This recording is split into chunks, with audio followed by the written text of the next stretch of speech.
Guys, welcome back to my successful YouTube channel. Successful YouTube চ্যানেলে তোমাদেরকে আবারও স্বাগত। তো চলো বেশি না কথা বলে আমরা সরাসরি চলে যাই।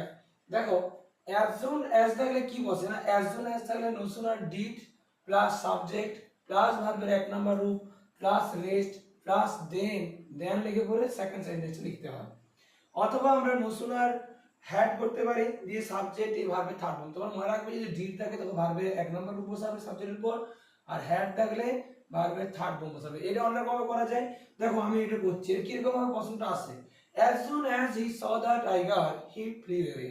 এটা আসতে পারে যে তোমাদের বলতে পারে যে এটাকে নেগেটিভে করো, অথবা বলতে পারে যে ইউজ নো সুনার ডিড অথবা নো সুনার হ্যাড। তো চলো আমি করে ফেলি বেশি কথা না বলে। তো কি হবে, no sooner did he see the tiger,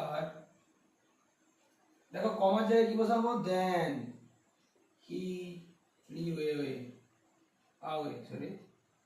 তাহলে কি করলাম আমি, খালি as soon as এর জায়গায় নো সুনার বসিয়ে পরে ডিড, নো সুনার ডিড বসিয়ে দিলাম, দিয়ে সাবজেক্ট এখানে কে হি সাবজেক্ট, তাহলে হি বসিয়ে দিলাম, দিয়ে কি করলাম, দি সি সয়ের প্রেজেন্ট ফর্ম হয় সি, তাই সি বসিয়ে দিলাম, দা টাইগার, দিয়ে কমা জায়গায় দেন বসিয়ে বাকি লিখে দিলাম। পরেরটা সেম হবে, নো সুনার এখানে শুধু হ্যাড হবে, দিয়ে হি এখানে দেখো হি এর পর যেটা বসবে ভার্বের থার্ড ফর্ম, তাহলে কি হয়ে যাবে সিন, তারপরে যেটা আছে সেম একদম, দা টাইগার দেন হি ফ্লি অ্যাওয়ে।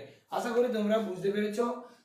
তোমরা যদি এরকম আরো ইন্টারেস্টিং ভিডিও পেতে চাও তো তোমরা অবশ্যই চ্যানেলটা সাবস্ক্রাইব করে রাখো এবং আমার চ্যানেলের সঙ্গে জুড়ে থাকো।